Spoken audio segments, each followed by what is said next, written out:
Hello, Power Up Nation. I am Pat Council. And let's talk about why it's important to affirm using I am.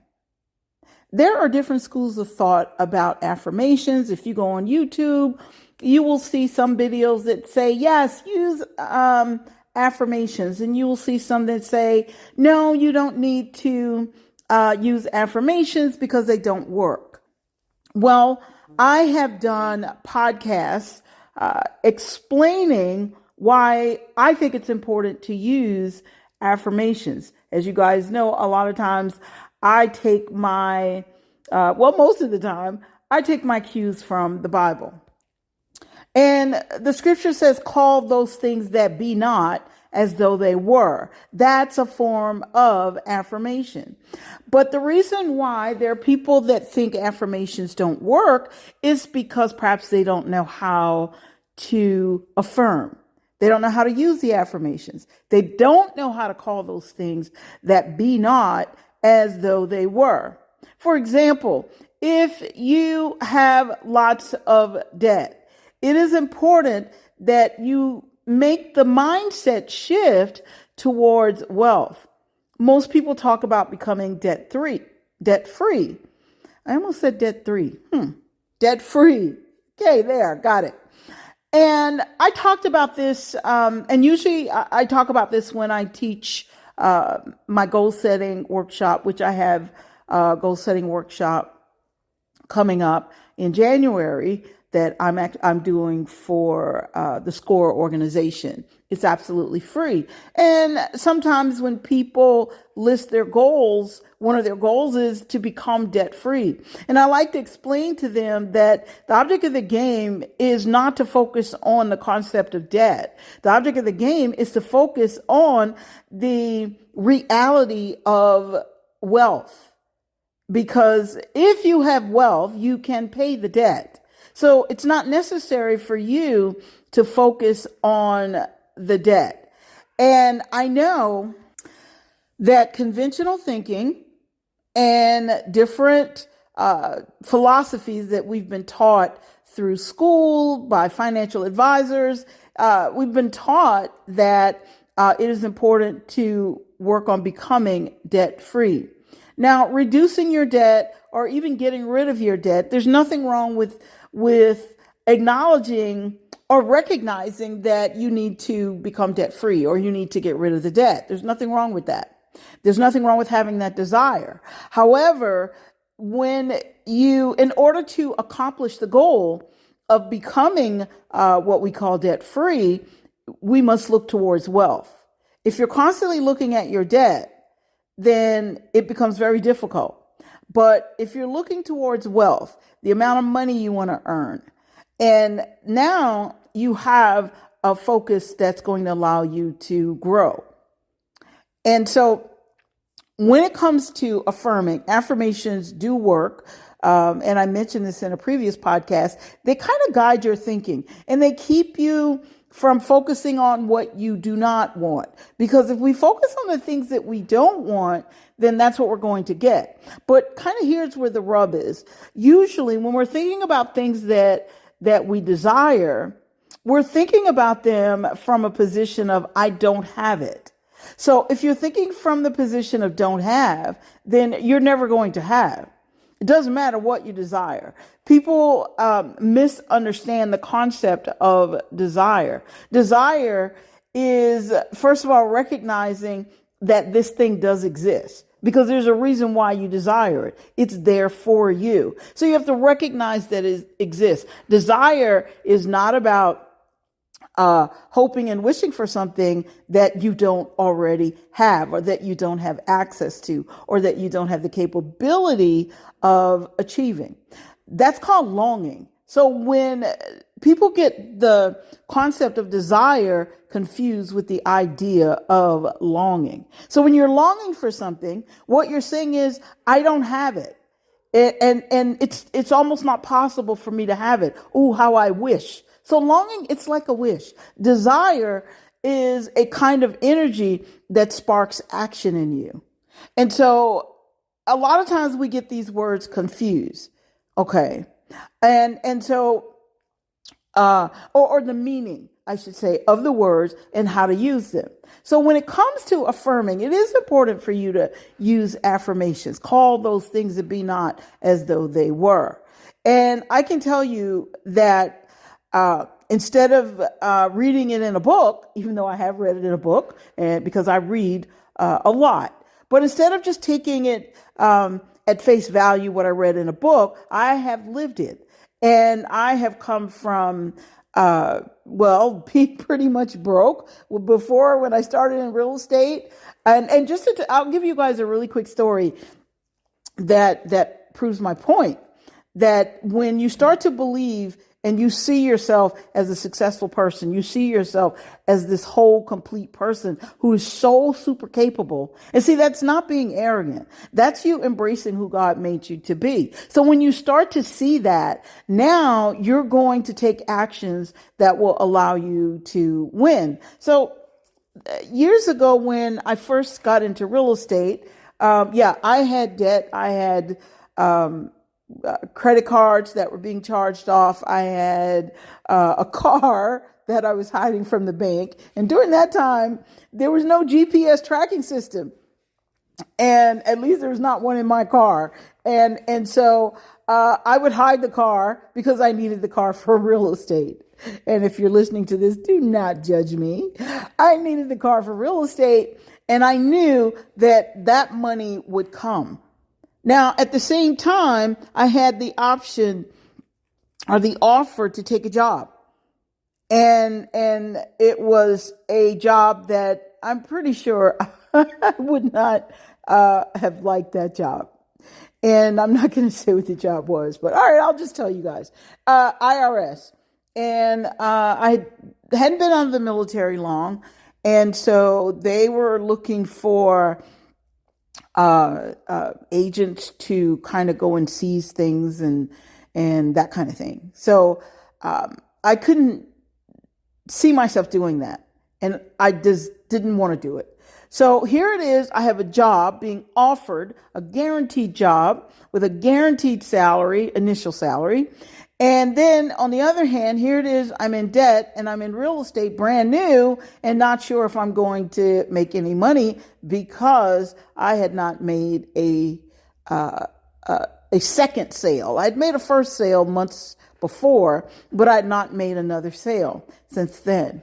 But you know what? I made a decision about me and about my life and about the direction I wanted my life to go in. Sometimes we think that because things are a bit of a struggle or we're having some challenges or we're in a situation that doesn't feel good, that we should always take the path of least resistance. That's not always the case. Okay, sometimes it is the case, but I would say most of the time it's not the case. How do you learn? How do you grow? And if you're always taking the path of least resistance. And so I didn't take the path of least resistance. What I did was I made a decision, and I made a very firm decision. And see, yes, I had a strong desire to achieve. And as I said, desire, it's about prompting you to take an action. It isn't about you acknowledging that something is missing. So when someone says, oh, you shouldn't desire, you shouldn't have intention. Intention is telling you that it doesn't exist or that you don't have it. No, intention is about focus and channeling your energy towards the very thing that already exists and it's waiting for you. So let's talk quickly about why it's important to affirm using I am. The reason why you use the I am phrase is because when you say I am, you are fully embracing who you already are. That means you see yourself as such. And you say, you know what, if I say I'm a millionaire, well, I don't really see the money and I'm not sure if I see myself as a millionaire. Well, here's the thing. Desire. If you have the desire to bring in that kind of money, okay, and to live like a millionaire and to be a millionaire, you have to acknowledge that you're already there, okay, because you're calling those things that be not as though they already are, okay. As the scripture says, call those things that be not as though they were. The other thing is you needed to get into your heart. Why? Because it says, as a man thinketh in his heart, so is he. And so the more you acknowledge this is who I am, and the more you embrace that, then the more you're going to walk that path. And even when obstacles come, and believe me, there will be some obstacles. Why? Because you know what? If you've been taught a certain way, society has a way of teaching us. Okay, if you went to school and you thought about being wealthy, I don't remember being taught about being wealthy in school. I do remember being taught about during that time about the industrial age and that kind of thing, and manufacturing, and so I remember being taught those kinds of things.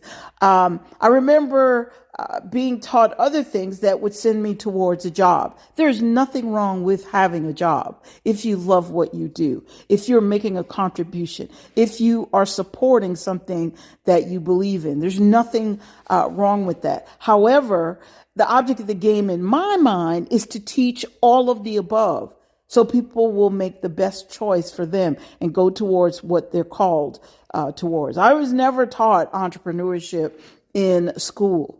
Okay, that wasn't a real thing in my mind. Okay, I wasn't thinking about people who are in business and thinking that, wow, those people are really rich. If I saw somebody wealthy in a magazine, in my mind, I always wondered, wow, how did they do that? And at that time, I believed in the concept of luck. I don't believe in luck at all anymore. You are who you choose to be. And if you choose to be someone who doesn't have what you desire, that's how it's going to be, because it's in your heart. Okay, if you become afraid, then I want to say this to you guys. And then we'll talk a little bit more about I am, and then we'll wrap up. I want to say this to you. If there's something bigger, something more, and in your heart of hearts, you're thinking, there's so much more for me. There's so many more things I want to do, and you're not doing them, because every time you get on that path, you either sabotage yourself because you feel some kind of fear, or you look to someone to blame someone else for what isn't happening in your life, which is also connected to fear. You need to understand that the other side of that is the person you desire to be. Fear is popping up to hold you back because of past conditioning, because of what's the kind of consciousness that you've allowed to grow in your own mind. So whenever fear pops up, ask yourself the question, what would my life look like if I didn't have fear? One of the questions I ask myself whenever fear pops up is, Pat, what would you be doing if you weren't afraid? What action would you take if you weren't afraid? And yes, I'm sharing this with you guys because it doesn't matter how much I achieve, have achieved, will achieve. Each time I go towards something new, a little fear pops up because it's like, okay, why are you doing this? Why can't you just be satisfied with where you are? Well, the reason why you just don't stay complacent like that is because that's not how life works. Change is constant. Growth is constant. And so I'm intended to grow and go towards something more as well. Of course, when we're on a job, then we're taught you do your job for X number of years, you retire, and you do whatever it is you do after that. I never think about retiring because I love what I do. And it doesn't mean I'm not going to have fun along the way. It doesn't mean I won't take vacations, and the list goes on and on. Doesn't mean that. Okay.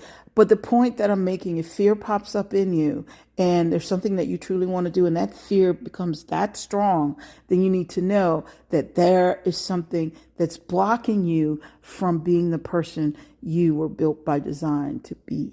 And so work to get over that hurdle. Now, of course, I have some things coming up in January, and we have our identity powered goal setting session. Actually, it's in a couple of days, I believe. And so go to designeryourlifetoday.com and get registered because there's still time. And if you miss it for whatever reason, I'm not sure, but I think I'm going to We are going to record it, and I may turn it into a masterclass that you can access at any time. But don't hold me to that one. Get registered now. I might change my mind. But the point that I'm making, you guys, is position yourself to win. And so why is it important to affirm using I am? Because when you affirm using I am, just as God told Moses, when Moses said, who shall I tell Pharaoh? Who shall I tell him who sent me? Who should I say sent me? And God tells him, tell them I am that I am. I am sent you. So why do we as human beings need to use that? Okay, first of all, we're made in the image of God. And secondly, when you come from that position of I am, then what you're doing is you are revealing an independent kind of nature. You're revealing your powerful nature as a human being. You're saying in my very existence, I am wealthy. I am strong. Whatever you add at the end of I am, you are saying this is me. And this is how I live. And I get the rewards from that. Okay. And it's not always rewards, because if you call yourself a procrastinator or you call yourself lazy and you put I am in front of it, if you use those things, then that will be a self-fulfilling prophecy for you as well. You're going to walk in that. You're going to goof off. And then you'll ask yourself, I don't know what's wrong with me. Well, you are affirming and embracing an idea. Okay. And sometimes we don't even realize we're doing it. But when you start talking about the I am, some kind of picture comes into your mind. And eventually, if there is no picture, you will form a picture. But I would venture to say that there is some kind of picture or vision that pops into your mind. And eventually you're going to step into that role. So when I'm using wealth, it isn't just about, and I want to say this, when I talk about wealth, I'm not just talking about money. Okay, a wealthy life is a happy life. It encompasses friends and family, and sometimes just friends. Okay, if you don't have a big family or a family at all, but it encompasses the things that you need to have a happy, healthy, whole life. Okay, so if you just say, I am rich, now in that case, maybe it's just money, but maybe not. Okay, I haven't looked that up. But I think you guys understand where I'm coming from. You are embracing who you really desire to be and who you were made to be. The minute you have the thought, okay, you have to understand this is who you are for that point in time. And the only reason why it doesn't manifest, or one of the reasons, and the main reason, is because you don't follow through. You don't believe it. You back off of it. And you talk yourself out of it. I've seen this over the years. People I've coached, people I know, and just listening to people in general. You guys know I'm an eavesdropper. When I go to the bookstore, and I'm not really eavesdropping, but when they're talking out loud, you can't really, you can't help but hear them. So the point that I'm making, you guys, it is important that you put I am in front of your affirmation.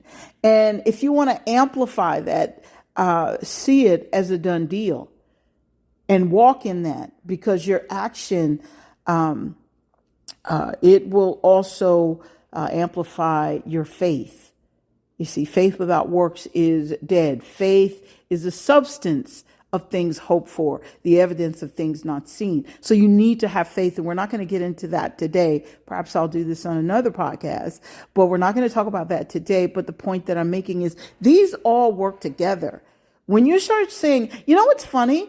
People have no problem using the phrase I am and then adding something negative about themselves, calling themselves stupid or as I said, a procrastinator, or calling themselves lazy or whatever. They have no problem. But when it comes to using I am to amplify their success, to take them to another level, they have a problem with that. Because they think they're being conceited, or they think they're bragging. Are you kidding? You're embracing who God made you to be. So I am doesn't just work on the negative side, where you talk yourself out of being your most powerful self, and where you talk yourself out of doing life with power. I am, and then you add the most desirable thing that you would like to see happen, and you embrace that, believing it 100%. And as I said, your belief is supported by the actions that you take. Now, if you sit and say, I'm wealthy, and then you goof off, you do nothing, okay, to bring that wealth towards you, or to manifest that wealth, it isn't going to happen. So with that being said, you guys, I think that's all I have today. I don't want to talk about this too long, and perhaps, overwhelm you, but I wanted to keep it very simple. All right. But I am is a part of your self existent nature. Okay. It is the source of who you are, your being, your very being. Okay. Just the essence of who you are. And that's why it's important to use I am in front of an affirmation. And yes, affirmations are necessary. Okay, I know they're different, and we will talk about this, I imagine, more to kind of unpack this a little bit more. But I would say embrace all of it. Okay, and when you're speaking I am, and as they say, well, you're saying that because you don't believe you have it. That's not true. Because when someone calls themselves lazy, they actually believe they're lazy. Okay, they're not thinking, yeah, I'll say it, but I don't really believe it. No, they believe it. So why can't you say you're wealthy and believe that as well? Because the truth of the matter is you're not lazy unless you choose to be. So I think I'm going to wrap up there, you guys. We've got more coming on Designing Your Life today. Thank you so much for tuning in. And I want you to have a magnificent day and do life with power, because you're built by design to win.